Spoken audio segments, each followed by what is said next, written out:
नमस्कार, मैं निर्मल रतनलाल वैद। आज हम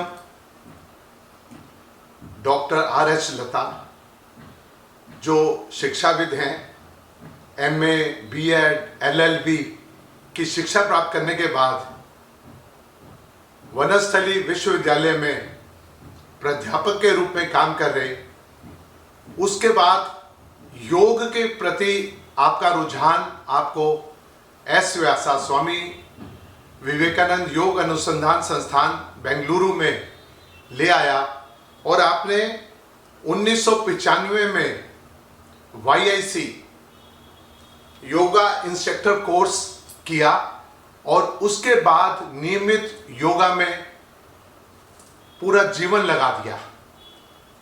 आप सोचिए, लगभग 22-23 वर्ष से आप नियमित योग कर रहे हैं और योग में PhD भी की।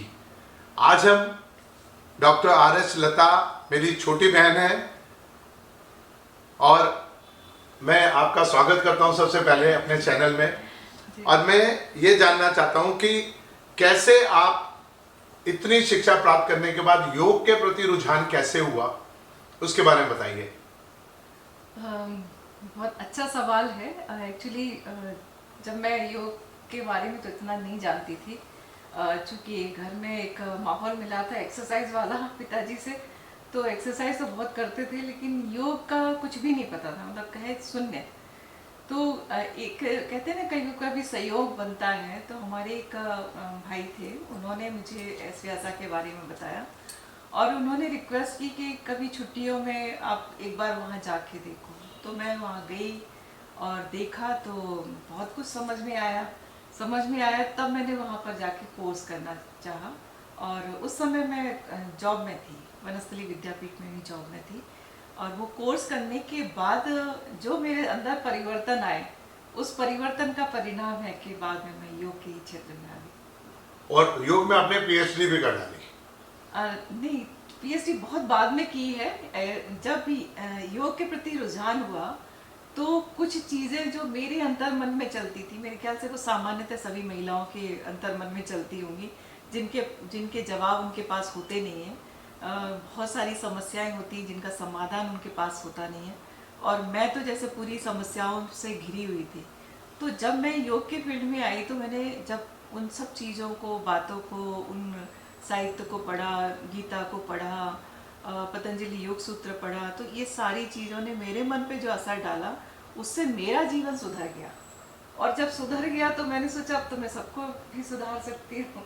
तो ये प्रेरणा मैंने अपने से लेके फिर दूसरों को देने की कोशिश की। ये था मेरा कारण योग में ज़्यादा अपना समय देने का। जी, कितनी अद्भुत बात है। और ये एक शिक्षाविद जो तीव्र बुद्धि रखता है वही ये बात भी सोच सकता है। और क्योंकि आपने विद्यार्थियों के साथ जीवन बिताया, पिताजी आपके आर्मी में थे, तो उससे भी आपको पूरे भारत में भ्रमण का मौका मिला होगा। भ्रमण का तो मौका बचपन से वैसे ही और कारणों से भी मिलता रहा है, क्योंकि हमारा जो घर है आसाम में है, मध्य प्रदेश में भी है। तो बचपन में भी हम लोग अपने पैतृक गांव और घर आया जाया करते थे। तो वो सिलसिला तो चलता रहा, लेकिन बाकी भी कारण रहे जिसके कारण मैं पूरे भारत में अभी भी घूमती रहती हूँ। जी, पिताजी के बारे में बताइए। पिताजी आपके आर्मी में थे और उन्होंने तीनों बड़े युद्ध लड़े, 62 का, 65 का और 71 का। तो उससे आपके जीवन पर क्या प्रभाव पड़ा? पिताजी मेरे आर्मी में थे, लेकिन ये युद्ध जब उन्होंने लड़े हैं उसके आसपास ही, उसके बाद ही मेरा जन्म हुआ है। कुछ युद्ध जैसे 75 का तो बाद में ही हुआ। तो वो माहौल जो था बचपन में तो मुझे कुछ समझ में नहीं आया, लेकिन जैसे जैसे कहते हैं बच्चा बड़ा होता है ना, तो एक आइडियल के तौर पे माता पिता को ही देखता है। तो मैंने अपने माता पिता को ये सब चीज़ों में, खास तौर पे पिताजी को देखा। तो उनकी जो दिनचर्या होती थी, सुबह 4 बजे उठना और फिर थोड़ा सा वर्कआउट करना, थोड़ा हमारे घर के पीछे पहाड़ियाँ थी तो उस पर दौड़ने जाते थे। तो मैं उनकी कंपनी उनको दिया करती थी। मतलब बचपन से मुझे वो थोड़ी सी ट्रेनिंग उनके साथ मिली। और फिर उनका वो नहाना धोना, फिर पूजा करना, बहुत ही सात्विक स्वभाव के थे। कहने को वो आर्मी में थे, लेकिन कभी उन्होंने अपने जीवन में सिगरेट, शराब, इन ऐसी चीज़ों को कभी हाथ नहीं लगाया। 2 घंटे उनकी नियमित जो पूजा होती थी वो मैंने हमेशा देखी। आखिरी समय तक मैंने देखा कि वो 4 बजे उठना और 6 बजे तक उनकी पूजा होना। तो ऐसा जीवन मैंने उनको देखा, तो बहुत सारी चीज़ें शायद फॉलो करते करते मेरे स्वभाव में भी आई, जो हाँ मतलब कहते हैं ना पारिवारिक पृष्ठभूमि से मिलती है, तो वो सब मुझे उनसे मिली जी थी। कारण वो भी एक हो सकता है कि कहते हैं ना बच्चे को जिस चीज़ के लिए आप रोको उसी के प्रति वो आकर्षित होता है। तो हमारे दिमाग में ये बैठाया जाता था बार बार, लड़कियों को ज़्यादा पढ़ने की आवश्यकता नहीं है और उतना ही पढ़ना है करके, ऐसा माहौल कुछ ज़्यादा ऐसा नहीं था कि बहुत ज़्यादा, लेकिन पढ़ाया जाता था। मेरे पिताजी चाहते थे कि पढ़ें करके, और वो हमेशा कहीं पर भी जाते थे तो हमेशा कुछ ना कुछ किताबें, लिटरेचर, जो साहित्य लेकर आते थे। खासतौर पे वो गोरखपुर प्रेस की एक आदर्श बालिका कैसे बने, अच्छे माता पिता की सेवा कैसे करें, ऐसी छोटी छोटी पुस्तिका वो हमेशा लेकर आते थे। और चूंकि मेरी पढ़ने का स्वभाव था तो मैं उन साहित्य को पढ़ती थी, और उसको पढ़ने के साथ साथ ऐसा लगता था कि वो मेरे लिए ही इंस्ट्रक्शन है, मुझे ही वो करना है। मतलब पिताजी ने मुझे दिया है तो मीन्स वो मेरे लिए ही है। तो हम थोड़ा आइडियल और ज़्यादा बनने की कोशिश में जी। तो ऐसे संस्कार मिले। लेकिन योग का जो कारण था वो मैं बता रही हूँ कि मेरी अपनी जो समस्याएं, परेशानी, मानसिक रूप से जो मेरे द्वंद्व चलते रहते थे, तो कई बार ऐसे प्रश्न आते थे मन में कि क्यों ये जीवन है, हम ही सब ऐसा क्यों सहन कर रहे हैं, और क्या होगा भविष्य में, क्या होगा, ऐसा क्या होगा, ऐसे अनेक प्रश्न। जी। लेकिन कुछ ऐसा योग रहा कि जैसे मैं वनस्थली में जब थी तो वहाँ की लाइब्रेरी बहुत अच्छी थी और वहाँ हर तरह की पुस्तकें उपलब्ध थी। तो रुचि होने के कारण मेरा जो समय बचता था मैं जाके लाइब्रेरी में ही बैठती थी। तो बहुत सारे जैसे वेद हैं, पुराण, चारों वेद और पुराण हैं, स्मृतियाँ हैं, इन सब का मुझे ऐसा कहते हैं ना शौक लगा, ये क्या बोलेंगे उसको, बहुत रुचि हुई, गहन रुचि। तो देखते देखते हमने काफी सारे आर्टिकल भी उस टाइम पे लिखे। मतलब आपने अध्ययन करना शुरू कर दिया? हाँ, वो एक बार जो लिए हैं कि मतलब ये हो गया था कि मैं रेगुलर वो पुस्तकें पढ़ती थी। तो हमारे वहाँ उस समय जो चेयरमैन थे उनके पास भी एक खबर थी कि एक जो हमारी एम्प्लॉय है वो किताबें इतनी पढ़ती है। तो एक बार उन्होंने उसको लेकर एक बैठक भी रखी थी। अरे वाह। हाँ, उन्होंने सारे वहाँ के जो लोग थे जी, उनको पूछा कि आप पुस्तकों के बारे में ही पूछा था। और वो चूंकि संस्थान आपाजी जो मेरे ख्याल से प्रथम मुख्यमंत्री थे वहाँ के, उनका ही है, उन्होंने स्थापित किया है, तो आपाजी करके उनको बोला जाता है। तो मैंने उनके ऊपर एक आर्टिकल लिखा था, पत्रिका में वो छपने के लिए भेजा। जी जी। तो इस पे वो बहुत प्रभावित हुई थी। तो उन्होंने पूछा कि आप लोग भी इतना समय होता है, एक इनको देखो, इन्होंने इतना अध्ययन किया, एक आर्टिकल भी इस पे लिखा, आप उनसे ही पूछ लिया गया कि आप उनके बारे में क्या जानते। तो ये थोड़ा बड़ा रोचक रहा, मुझे बड़ी अपने आप पे थोड़ा गर्व हुआ कि मैं कुछ अच्छा काम करती हूँ। तो ये सब रहने के दौरान जो प्रश्न थे, मतलब कहते हैं ना ज़्यादा विवेक हो जाता है तो बहुत सारी चीज़ों पे अध्ययन, और फिर वो सारा लिटरेचर मिला, और संयोग से मैं एस व्यासा में वहाँ उस समय चली गई। तो वो माहौल ने मुझे बहुत प्रभावित किया, सच बताएं। और मुझे लगता है यही मेरी जगह है और मुझे इसी क्षेत्र में जाना चाहिए और यही काम करना चाहिए। इससे ना केवल मेरा उद्धार होगा बल्कि मैं कई सारे लोगों का उद्धार कर सकूंगी। बिल्कुल ठीक है। तो ये रुचि का कारण रहा। मेरी भी आपसे पहली मुलाकात एस व्यासा में ही हुई थी। उस समय आपका एक प्रोजेक्ट चल रहा था, स्टॉप डायबिटीज मूवमेंट, और उस समय मैं पहली बार 2009 की बात है ये, तो वहाँ गए थे। और उसके बाद में आपने इस मूवमेंट पे बहुत बड़ा काम भी किया। उसके बारे में बताइए, जो SDM stop diabetes movement S Vyasa की शुरू हुई थी, वो कहाँ तक गया और कितने लोगों को उसका लाभ मिला? ये हमारे माननीय कुलपति जी, हमारे गुरु जी डॉक्टर आदरणीय डॉक्टर HR नागेंद्र जी, उनका एक ये प्रोजेक्ट था। और उस समय ऐसा हो रहा था कि डायबिटीज़ बहुत तेज़ी से भारत में पैर पसार रहा है, ऐसा WHO की भी रिपोर्ट थी। और कहा जा रहा था कि चाइना के बाद अभी भारत का ही नंबर है डायबिटीज़ कैपिटल बनने का। तो उस पर उन्होंने चिंतन करते हुए उस पर ये पूरा एक डायबिटीज़ को रोकने के लिए मतलब पहले से उसका प्रिकॉशन के पर्पज से जी कि रोका जाए, हमारी लोगों की लाइफस्टाइल को चेंज किया जाए, तो उन्होंने इस तरह का एक प्रोग्राम बनाया था। हालांकि वो प्रोग्राम ऐसा सिर्फ उनके मन में विचार में था, तो उन्होंने उस समय सारे अपने जो भी योग के क्षेत्र में उनके जो स्टूडेंट हैं उनको सबको आह्वान किया था कि भाई आप लोग इसको पूरा करो। उसके लिए उन्होंने ट्रेनिंग वगैरह भी प्रॉपर करवाई, तो हमने भी उसी ट्रेनिंग के दौरान ही आपसे शायद मिलना हुआ जी जी और मुझे ये मध्य प्रदेश और छत्तीसगढ़ के लिए दिया गया कि आप इन दोनों राज्यों में आप करवाइए। तो उसके लिए हमने लगातार वहाँ ट्रेनिंग कैंप किए, कई सारे कल्चर प्रोग्राम किए और एक नाटक भी तैयार करवाया था जो रंगमंच मतलब रविंद्र भवन पे बहुत बहुत पॉपुलर हुआ था। और बाद में तो आपने भी नुक्कड़ नाटक की एक श्रृंखला शुरू की थी। बिल्कुल जी। तो ऐसे बहुत सारे काम, और उस टाइम पीरियड में हर जिले में टीम बनाई गई थी कि भाई डायबिटीज़ रोको अभियान के लिए काम करना है। तो हालांकि उसको स्टॉप डायबिटीज़ मूवमेंट दिया गया था नाम, लेकिन जब ये पूरा कार्यक्रम प्लान हुआ, हमने करना शुरू किया, तो मैं इस मामले में बड़ी भाग्यशाली हूँ कि मुझे उस समय सहयोग के तौर पे श्रद्धेय अपने पूर्व मुख्यमंत्री श्री सुंदरलाल पटवा जी, श्रद्धेय अपने श्री माननीय सुदर्शन जी, सभी का इतना सहयोग मिला और उन्होंने मार्गदर्शन दिया, तो जिसके कारण हम पूरे प्रदेश में बहुत अच्छे से काम कर जी रहे जी हैं। जी तो वो एक रहा और वो भी चलता ही रहा, फिर अलग अलग नाम में बदलते बदलते आखिर में जो आखिरी प्रोजेक्ट हुआ जो आयुष की तरफ से ही रहा, नियंत्रित मधुमेह भारत अभियान, जो विश्व की सबसे ज़्यादा पॉपुलेशन पे किया जाने वाला वो प्रोजेक्ट था, जो सफल रहा, जी जी जी जिसके लिए अवार्ड भी मिला है, वर्ल्ड रिकॉर्ड। आपको नहीं, अरे, मुझे नहीं, पूरा उस प्रोजेक्ट भारत मिला के है, लिए, भारत भारत को के उसमें लिए। अवार्ड मिला। पूरे भारत से उसमें 33 SRF सीनियर रिसर्च फेलो जिनको नियुक्त किया गया था, तो मैं भी उसमें एक थी। तो और डॉक्टर नागरत्ना जी की मेहनत और हमारी पूरी टीम की मेहनत, गुरु जी का आशीर्वाद, तो उसके कारण वो बहुत सक्सेस रहा। जी जी।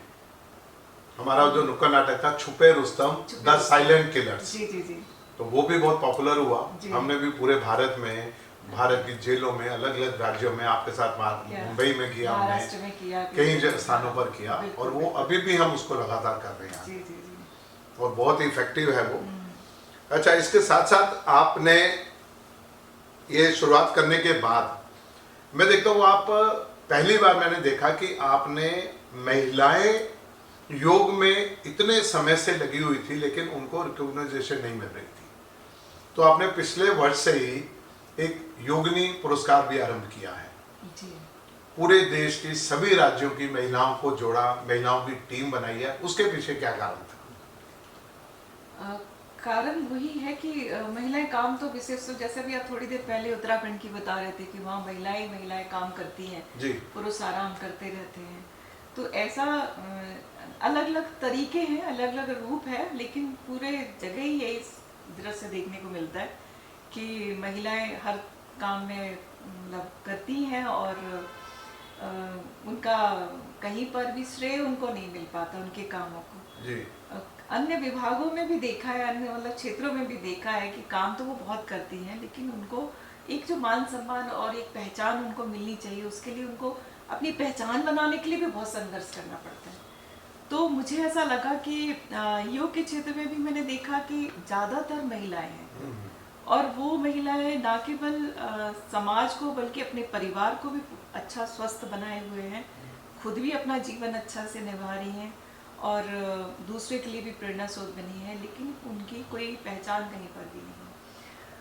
तो ऐसे लोगों को चयनित करके कुछ ऐसे मैंने ऐसी कई महिलाएं भी देखी जिस पे बहुत अनुसंधान कार्य कर रही हैं, पर वो भी कहीं सुनने में लैमलाइट में नहीं आ रही है, नहीं आती कहीं पर भी।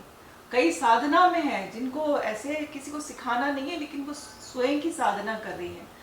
और कुछ महिलाएं ऐसी भी मुझे मिली इस पूरे अपने यात्रा में कि जो खुद साधक नहीं है और कुछ प्रयोग नहीं करती है, उन्हें आवश्यकता भी नहीं है, अच्छा जीवन है, लेकिन वो योग को प्रमोट कर रही है। वो इनडायरेक्टली पिक्चर में सामने नहीं आती, लेकिन उनके लिए उन्होंने बहुत काम किया। ऐसे भी मुझे बहुत सारी महिलाएं मिली। जी जी। तो हमने ऐसे लोगों को चिन्हित करके 5 कैटेगरी बनाई योगिनी अवार्ड के लिए, और ये पिछले साल से हमने शुरू किया है और हमारा उद्देश्य अब यही है कि मैं ऐसे लोगों को हर साल पूरे भारत से चुनूं और उनका एक सम्मान का कार्यक्रम करूं। बिल्कुल ठीक है। ये देखिए जी, योगनी अवार्ड है जिसमें शिवानी योगनी अवार्ड है, लाइफ टाइम अचीवमेंट अवार्ड जिसे है, फिर गार्गी योगनी अवार्ड है, ये रिसर्च के लिए पुरस्कार दिया जाता है। उसके बाद Yogini award long time life time achievement, sorry एक मिनट, तीसरा है Yogini award long time practitioner, जो हैं वो महिलाएं जो काफी समय से योग की प्रैक्टिस कर रही हैं, लोगों को सिखा रही हैं, उसका एक अवार्ड है। उसके बाद पतंजलि अवार्ड है, ये इंस्टीट्यूशनल योगनी अवार्ड है। ये 4 प्रमुख है। उसके अलावा पूरे भारत में सभी महिलाओं को यह अवार्ड दिया जाता है।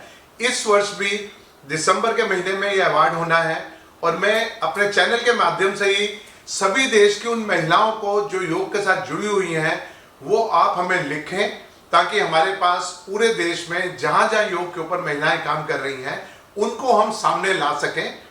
लता जी का जो प्लेटफॉर्म है उसके माध्यम से पूरे देश में उनको सहयोग किया जा सके, सरकार से उन्हें सहयोग मिल सके, इस तरह की योजना है।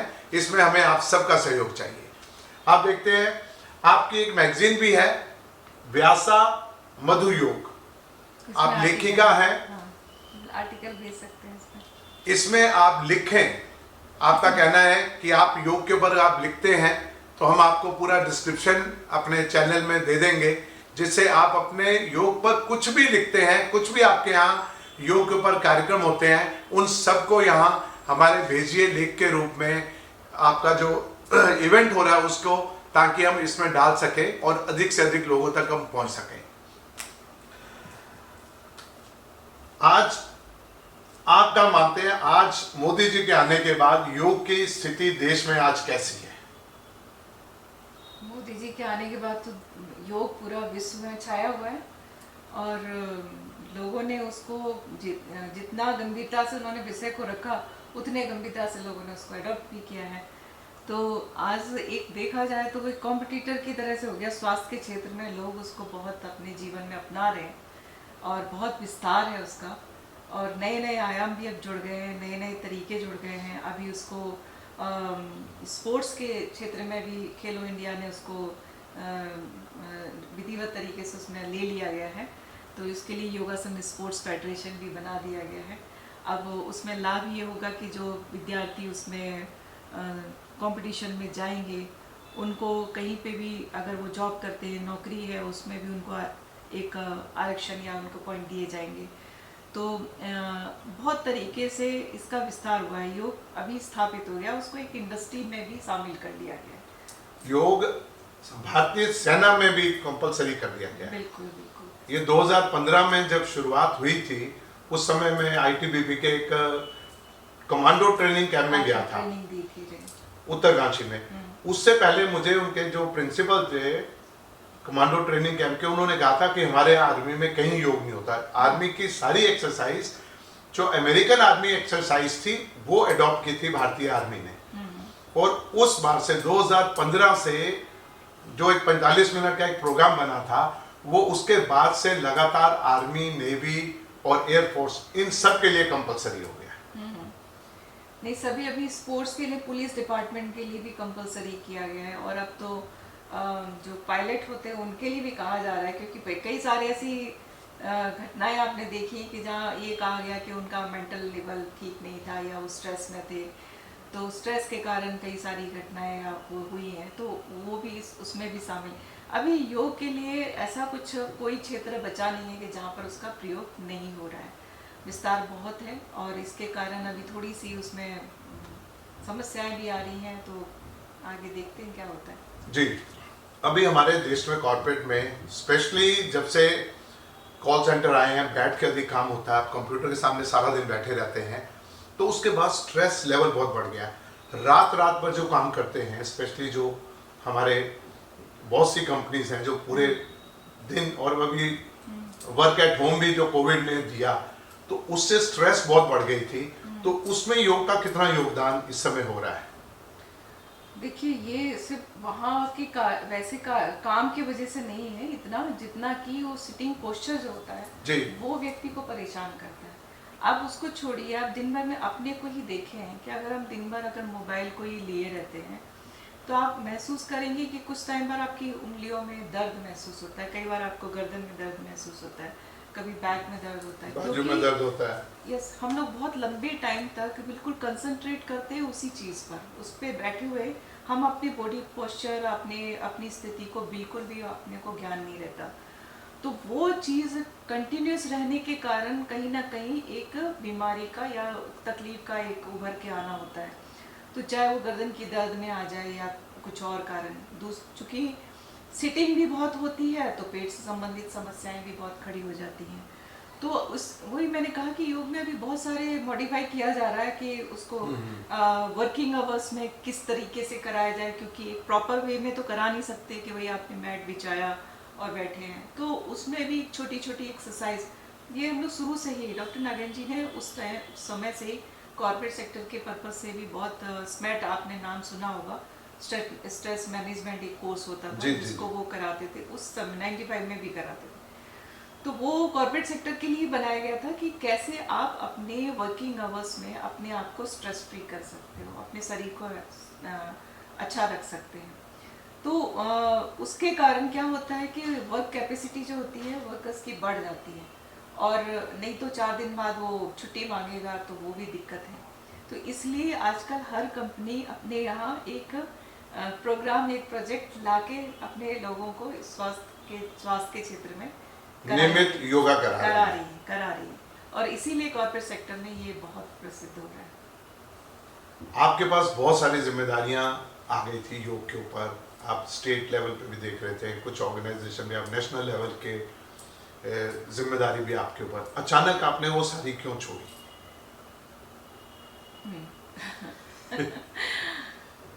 अचानक तो नहीं, मैं बहुत समय से सोच रही थी कि कुछ चीज़ें जो है कि क्या होता है कि जब हम प्रगति कर रहे होते हैं या कोई भी काम, जैसे मान लो रोड भी बनना है तो हम एक प्रोजेक्ट बना लेते हैं जी। लेकिन जब उसको अप्लाई करना होता है तब हमें हर्डल प्रॉब्लम समझ में आती कि इसमें ये दिक्कत है, इसमें ये दिक्कत है। तो ऐसे ही जब ये हमारा स्पोर्ट्स में चला गया, योग हमारा इंडस्ट्री में चला गया, तो धीरे धीरे उसकी जो साइड इफेक्ट है और कुछ और चीज़ें हैं जो उसमें इन्वॉल्व होती जा रही हैं, तो मुझे कई बार ऐसे ना पिक्चर की तरह दिखती है, तो मुझे ऐसा लगा ये चीज़ गलत हो रही है, इसको ऐसा नहीं होना चाहिए, इसको वैसे नहीं होना चाहिए। और ये सिर्फ मुझे ही नहीं, बहुत सारे ऐसे जो लोग होते हैं जो इन सब चीज़ों पे ध्यान देते हैं, तो अब उनको कोई मिलता नहीं है तो उन्हें लगता है कि जो व्यक्ति बैठा है पोस्ट पे उसको बोला जाए। तो इधर उधर से लोगों के फ़ोन आते हैं, मैसेज आते हैं कि देखो इस चीज़ में ये गलत हो रहा है, आप तो पद पे बैठे हो, आप बोलते क्यों नहीं। मैं बात रखती हूँ लेकिन कई बार बात सुनी जाती है, कई बार नहीं सुनी जाती है। तो मुझे उन सब चीज़ों से मुझे ऐसा लगा कि काम तो मुझे करना ही है और करूँगी, क्योंकि वो तो मेरे जीवन का एक अंग है। अगर वही योगी नहीं है तो फिर हम भी नहीं है, ऐसा वाला स्थिति। लेकिन मुझे ऐसा लगा कि पद पे रह के काम करने से कोई मतलब नहीं है, और उसके लिए हम जिम्मेदार हो जाते हैं। अगर हम किसी पद पे बैठते हैं तो हम हर चीज़ के लिए रिस्पॉन्सिबल होते हैं। तो वो एक कारण था कि अगर मैं कुछ उससे रिलेटेड नहीं कर सकती तो इन पदों पे मुझे रहना नहीं चाहिए, तो मैंने अपने आप को मुक्त कर लिया। तो वो क्या कारण थे, क्या परेशानियां क्या आ रही थी योग में इस समय? और अभी लगातार मैंने जैसे पिछले 2-3 साल में, कोरोना टाइम में तो और थोड़ा सा बढ़ भी गया क्योंकि ऑनलाइन वाला जब सिस्टम हो गया, तो क्या है कि कहते हैं कि YCB अपना सर्टिफिकेशन दे रहा है, मोरारजी से अपना दे रहा है, सब अलग अलग जो यूनिवर्सिटीज़ हैं वो अपना दे रही हैं, लेकिन आम पब्लिक को, आम व्यक्ति को ये आइडेंटिफाई करना बड़ा मुश्किल होता है कि जिस इंस्ट्रक्टर को हमने हायर किया है या जिस थेरेपिस्ट को हमने हायर किया है वो इसके लायक है कि नहीं है। उसको वो क्राइटेरिया या कोई ऐसा फील्ड या कोई ऐसा पोर्टल या ऐसा कोई लाइन नहीं पता जहाँ से वो इस सब चीज़ों को पता लगा पाए। अब होता क्या है कि हर कोई सर्टिफिकेट कोर्स तो सभी कर लेते हैं, 1 महीने का है, 3 महीने का है, 6 महीने का भी है, साल भर के भी होते हैं, डिप्लोमा कोर्स कर लेते हैं। लेकिन एक इंस्ट्रक्टर कोर्स करना और एक थेरेपी का कोर्स करने में बहुत फ़र्क है। तो हो क्या रहा है कि जो थेरेपी वाला कोर्स किए हुए नहीं है, मतलब जो इंस्ट्रक्टर कोर्स किए हुए हैं वही थेरेपिस्ट बन के लोगों को ट्रीटमेंट देने लग जाते हैं। अब जिसने बॉडी के पार्ट्स को भी नहीं समझा अभी तक, उसको नहीं मालूम कि एनाटॉमी फिजियोलॉजी के साथ योग कैसे काम करता है, वो दूसरे को कैसे ट्रीट कर सकता है। और इसके कारण कई सारी प्रॉब्लम्स बड़े बड़े लोगों ने ऐसी की हैं, और कई तो पेशेंट मेरे पास योग से ही परेशान होकर या कुछ तकलीफ लेकर आते हैं कि हमने योग किया था इसलिए ऐसा हुआ। जिसमें एक मैं आपको जिक्र करना चाहूँगी कि एक डॉक्टर महिला ही थी, उन्होंने नेति की थी, नेति के कारण उनका ये पूरा अंदर नमक रह जाने के कारण उनका ये अंदर से पूरा गल गया था पोर्शन, और वो उनकी लाइफ इतनी स्पॉइल हो गई थी। उन्होंने आखिर में अपनी जॉब भी छोड़ दी, सोशल लाइफ उनकी ख़राब हो गई थी, कहीं जाना नहीं, क्योंकि जबड़ा पूरा उनका जाम हो गया, मुँह नहीं चला पाती थी, दांत उनके पूरे झड़ गए थे, और खाना तो बिल्कुल ही होता नहीं था, बहुत सारे उनके वो थे। तो ऐसे ऐसे केस, हालांकि आज के टाइम में वो बिल्कुल स्वस्थ हैं, उनके दांत भी फिर से आ गए हैं। आपने ट्रीटमेंट किया? हाँ, और वो इतनी खुश हैं अब तो, वो मतलब अब विदेश में अपने बच्चों के पास हैं, तो इतनी स्वस्थ हैं, अच्छी हैं, खुश हैं। करीब 2.5-3 महीने लगे थे उनको ठीक होने में, लेकिन हो गई थी। तो मेरा कहने का मतलब ये है कि हम जिस फील्ड में भी हैं, आप देखिए, अगर हम किसी डॉक्टर के पास जाते हैं तो हम पहले 10 बार सर्च करते हैं कि वो स्पेशलिस्ट है कि नहीं, उसकी नाम कितना है। अगर आज हम ऑनलाइन चेक करते हैं तो रेटिंग चेक करते हैं, लेकिन हमारे योग में ऐसा कहीं कोई सिस्टम नहीं है। फिर स्टूडेंट्स हर साल लाखों बच्चे कोर्स कर कर के निकल रहे हैं, तो अभी उनमें भी ये इतना फ़र्क है कि एक महीने का कोर्स करा हुआ व्यक्ति भी क्लास ले रहा है, और एक MA MSc किया हुआ भी कर रहा है, जिसने बहुत मेहनत से कोर्स किए हैं, अच्छी यूनिवर्सिटी से कोर्स किए, उसको स्टूडेंट नहीं, मतलब लोग नहीं मिल रहे हैं। और एक जो सर्टिफिकेट कोर्स किया है लेकिन वो बातों का धनी है, तो उसके पास बहुत सारे लोग आ जाते हैं। तो एक अभी पिछले साल जैसे हमारी योगिनी अवार्ड, मतलब मेरा नहीं, आयुष की तरफ से हुआ था, उसमें भी जिसको बेस्ट अवार्ड मिला था, आज के टाइम उसके पास भी जॉब नहीं है। वो भी कहती है कि मैम हमारा भविष्य कहाँ। तो ये सारी बातों ने मुझे थोड़ा चिंता में डाला। मुझे लगा कि इसके लिए हमें बहुत गंभीरता से कुछ विचार करने की ज़रूरत है, कुछ प्लान करने की ज़रूरत है, कुछ रूल्स बनाने। तो क्या सॉल्यूशन क्या है इसका? क्या आपकी राय में क्या सॉल्यूशन है? हमें सॉल्यूशन देना चाहिए। मैंने सॉल्यूशन लिखकर भेजे हैं, जो इसके अधिकृत लोग हैं, डिपार्टमेंट है, उनको भी लिखा है, माननीय मोदी जी को भी लिखा है। तो आप क्या समझती हैं कि अब इसका सॉल्यूशन क्या है? जो आपने बताया कि इस समय जो योग का इतना अधिक प्रसार हुआ और उसमें हर कोई व्यक्ति योग में आके भाग लेने लगा, और दर्शकों, मतलब योग सीखने वालों के लिए बहुत बड़ी समस्या हो गई कि कौन अच्छा है, कैसा है, किस तरह से हो। तो किस प्रकार से आपने सॉल्यूशन जो आपने बताया वो किस किस को आपने लिखा, और कैसे इसका आप सोचते हैं सुधार होगा?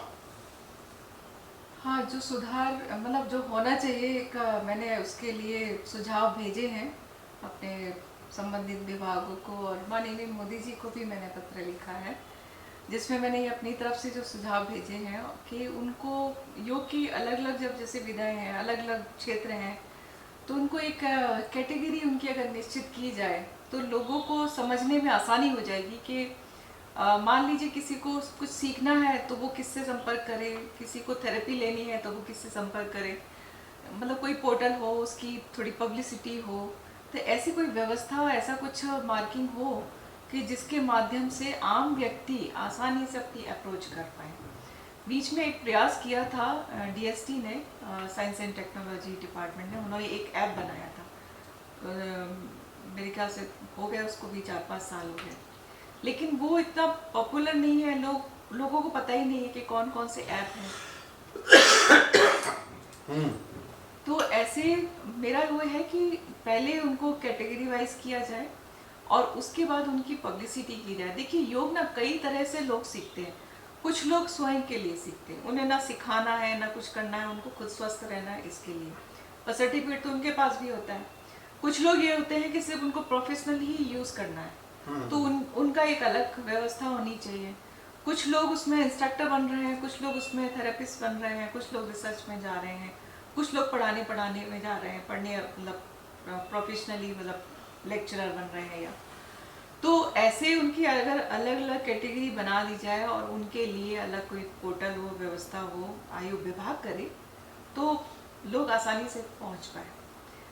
अभी लगभग सभी मैं देख रही हूँ कि सभी जो मंत्रालय हैं उनकी वेबसाइट है उनमें बहुत अच्छा से अपग्रेड किया जा रहा है। इस पे भी होना चाहिए। इसके साथ ही मैंने पहले भी सुझाव दिए थे, फिर से दे रही हूँ कि योग, अगर योग के प्रोफेशन अगर में जाता है कोई व्यक्ति, योगाचार्य बनना चाहता है, तो उसके लिए कोर्स, कोई भी कोर्स करना चाहे, उस कोर्स को करने से पहले उसके लिए कंपलसरी गीता कर देनी चाहिए। क्योंकि बगैर उसको गीता को पढ़े वो व्यक्ति में वो प्राण आ ही नहीं सकते कि वो योग सीखे। या फिर यम नियम का ही एक पाठ्यक्रम पहले बना दिया जाए कि अगर वो यम नियम को फॉलो कर लेता है, करता है। क्योंकि आज के टाइम आप देखिए, आप किसी से पूछ के देख लीजिए, मैं आपको बताती हूँ 80% लोग आपको ऐसे मिलेंगे कि जो इन सब चीज़ों को ना समझते होंगे, ना उनको फॉलो करते होंगे, और ना वो दूसरों को बताते हैं। वो सीधा आसन प्राणायाम इस पे चले जाते हैं। तो आसन प्राणायाम करने से पहले ये यम नियम रूल है, इनको फॉलो करना है। अगर आप इनका नियम का फॉलो नहीं करेंगे तो आपके ऊपर वही चीज़ विपरीत तरीके से असर डालती है। फिर आप कहेंगे कि मैं तो योग करके ही बीमार हो गई। कई सारे ऐसे भी मुझे पेशेंट मिले कि जिनको जब हमने उनको बताया प्राणायाम करने के लिए, अगले दिन उनके फ़ोन आते हैं सुबह सुबह कि उनके पेट में ज़बरदस्त पेट में दर्द हो रहा है। और कई लोग इतने भयभीत हो गए कि उन्होंने दोबारा योग किया ही नहीं। बोलते हम योग से बीमार हो जाते हैं, हम योग करते हैं तो हमारी तबीयत बिगड़ती है। कारण वही है कि अगर आप खाए पिए, कहना नहीं चाहिए, लेकिन जब यम नियम नहीं पता होता है तो लोग बिस्तर पे बैठ के भी या सुबह उठ के कर लेते हैं। कई लोग ऐसे मैंने देखे कि जिन्होंने यही नियम बना रखा था कि बिस्तर से उठो, मतलब बिस्तर में जग जाओ मतलब, और बिस्तर में बैठे बैठे एक्सरसाइज कर लो, वो हो गया उनका प्राणायाम। जबकि बताया गया है कि जब तक आप फ्रेश नहीं हो जाते, अपने दैनिक नित्य कर्म नहीं कर लेते, तब तक आप इन सब का अभ्यास नहीं कर सकते। और उन्हें बताए कौन? तो ये अधूरी जानकारियां लोगों को योग के माध्यम से ही बीमार कर देंगी। तो इन सब कारणों से मैंने सोचा कि इनके लिए कोई रूल्स रेगुलेशन बनाए जाने चाहिए। कुछ लोग बड़े बड़े मेट्रो शहर में हमने देखे हैं जिन्होंने अपने पैसे के बल पे स्टूडियो बना रखे हैं, वो अलग तरीके से उनका जीवन यापन है, वो कहीं से मैच नहीं करता उन सब चीज़ों से, लेकिन योगाचार्य है। तो कुछ तो विधान होना चाहिए, कुछ तो ऐसा रूल होना चाहिए कि जब हम घर में पूजा पाठ के लिए एक अच्छा पंडित ढूंढते हैं कि संस्कारी होना चाहिए, भाई पंडिताई करने वाला होना चाहिए, तो हम योग के लिए योगाचार्य क्यों नहीं अच्छा ढूंढे? पर हम कैसे ढूंढे, कहाँ से ढूंढे? तो ये सारी चीज़ें हैं। माननीय मोदी जी ने पूरे देश भर में वेलनेस सेंटर खोल दिए हैं कि उनका मतलब उनका जो अप्रोच है वो इतना अच्छा है कि हर व्यक्ति स्वस्थ हो, वहाँ पर जाए, अपना बीमारियाँ ना आए, इसके लिए वो पहले ही से अब इन सब चीज़ों का पालन करें। लेकिन अगर वहाँ सिखाने वाले ही परिपक्व नहीं है, उनको ही नॉलेज नहीं है, वो सिर्फ एक सर्टिफिकेट लेके वहाँ पहुँच गए हैं, तो फिर वो वेलनेस सेंटर क्या करेंगे? तो ऐसे बहुत सारी चीज़ें हैं जिनके कारण मुझे लगता है इन पे विचार होना चाहिए। और आज मैंने देखा इंटरव्यू में मोदी जी का, जो कानून के ऊपर आज उन्होंने उसका उद्घाटन किया है, रिफॉर्म करने की बात करी है, तो इस क्षेत्र में भी कानून बनने की आवश्यकता है। यहाँ पे भी रूल्स रेगुलेशन होना ही चाहिए। जी, क्या बात है, ये हमारी कितनी महत्वपूर्ण बात बताई है कि जैसे आप संगीत सीखते हैं तो अच्छा एक गुरु ढूंढते हैं। गुरु ढूंढने में कितना समय लग जाता है? आप कोई भी विधा सीखें, आप संगीत है, नृत्य है, रंगमंच है, इवन अध्यात्म में भी आप गुरु जब ढूंढते हैं तो उसके लिए आप कितनी जगह जाते हैं, कितने लोगों से मिलते हैं। इसी प्रकार से योग भी सीखने के लिए आपको एक अच्छा गुरु की आवश्यकता है, जो वेल क्वालिफाइड हो, उसके पास वो पूरा ज्ञान होना चाहिए। बिना ज्ञान के जब अधूरी जानकारी से आप योग करेंगे तो जैसे अभी आपने बताया कि बजाय स्वस्थ होने के आप अस्वस्थ हो जाएंगे। ऐसे बहुत से उदाहरण सामने आ रहे हैं। तो ये चिंता का विषय है, लेकिन हमें जागरूक होना पड़ेगा। योग के प्रति जागरूक तभी होंगे जब हमें इसके बारे में पूरी जानकारी होगी। तो इसके लिए कानून भी बने, मंत्रालय भी इसमें काम करे। हमारा आयुष मंत्रालय है, उसके माध्यम से अच्छे योगाध्यापक सामने आए। और इतने विद्यालय हैं, आप देखिए एस व्यासा से जो भी सीख के आता है, जो बीएससी एमएससी करके आएंगे, पीएचडी करके आएंगे, 5 वर्ष का उनका अभ्यास होता है, उसके बाद वो अच्छे ढंग से आपको करा पाएंगे। बहुत बहुत धन्यवाद। और जाने से पहले एक मैं बात कहना चाहता हूं कि वो बात आपने भी बताई थी, मैं चाहता हूं दर्शकों को अवश्य बताएं कि केवल एक योग करने से आधी से अधिक बीमारियां दूर हो जाती हैं। वो आप बताइए अपने मुख से। ये देखिए, मेरे इतने सालों का अनुभव जो रहा है वो उसमें ये है कि नियम कायदे के साथ में अगर अनुलोम विलोम व्यक्ति अगर अनुलोम विलोम ज़्यादा नहीं 6 महीने तक करता है तो उसकी भी वो एक संख्या है कि कम से कम 25 से लेके 30 राउंड होने चाहिए। राउंड से मतलब आपने लेफ्ट से लिया राइट छोड़ा, राइट से लिया लेफ्ट छोड़ा, एक और बिल्कुल तरीके से उसका एक नियम है कि कितनी देर श्वास लेनी, कितनी छोड़नी। अगर आप बिल्कुल अच्छे से प्रशिक्षित होकर उसका नियमित अभ्यास करते हैं डेली, तो 6 महीने बाद अगर कितना भी बड़ा कोई रोगी क्यों ना हो, उसकी बीमारियां, मुझे मालूम नहीं कि कौन कौन से रोगी उसको अभ्यास करेंगे, लेकिन मैंने अच्छे से अच्छे लोग देखे कि रोग मुक्त हो गए। तो पूरे नहीं तो 50% तो वो ठीक हो ही जाएंगे, उनकी आधी समस्या वैसे ही ठीक हो जाती, चेहरे पे इतनी कांति आ जाती है, वो अपने आप में बताने लग जाते हैं कि आप मेरे में क्या क्या परिवर्तन आए। बीमारियां तो छोड़िए, दवाइयाँ खत्म छूट जाती हैं उनकी। तो ये मेरा अपना अनुभव है। मैं हमेशा किसी को कहती हूँ कि अगर आपको ठीक होना है तो मैं सिर्फ एक रामबाण दवा आपको दे रही हूँ, ये अनुलोम विलोम है। इसको आप नाड़ी शुद्धि भी बोलते हैं, नाड़ी शोधन भी बोलते हैं, प्राणायाम भी बोलते हैं। हाँ, प्राणायाम में तो बहुत सारी चीजें हैं जी, सिर्फ प्राणायाम नहीं, ये प्राणायाम का एक, हाँ, प्राणायाम में तो 200-250 अलग अलग विधाएं हैं। जी जी, लेकिन ये अनुलोम विलोम ये बेसिक रिक्वायरमेंट है। अगर आपको शरीर को स्वस्थ रखना है, सारी नाड़ियों को एकदम स्वस्थ रखना है, हेल्दी करना है, उसकी क्लीनिंग करनी है, तो अनुलोम विलोम ही करना होता है। अगर आपने इसको अभ्यास कर लिया तो मुझे नहीं लगता और किसी चीज़ की आवश्यकता पड़ती। वो ना केवल शारीरिक बल्कि मानसिक रूप से भी इतना फर्क ला देता है शरीर में कि हर बात आपको बहुत अच्छे से, कहते हैं ना हनुमान जी को जितनी सिद्धियां थी, कई सिद्धियां तो उसमें भी महसूस होने लग जाती हैं केवल अनुलोम विलोम करने से। अनुलोम विलोम से। क्या बात है जी, कितनी महत्वपूर्ण बात बताई। मैं निर्मल रतनलाल वैद अपने चैनल के माध्यम से इस प्रकार से मैं बार बार डॉक्टर लता जी को आपके सामने लाता रहूंगा। इनके द्वारा जो मूल मंत्र हैं, योग के अलग अलग आयाम हैं, उनकी जानकारी देता। आपके पास भी कोई प्रश्न हो तो आप लिखिए, उसके उत्तर आपको अवश्य मिलेंगे। मैं पूरा डिस्क्रिप्शन नीचे अपने चैनल में दे दूंगा। आपको मैगजीन के बारे में बताया, आप इसके साथ जुड़िए। योगिनी अवार्ड के बारे में बताया।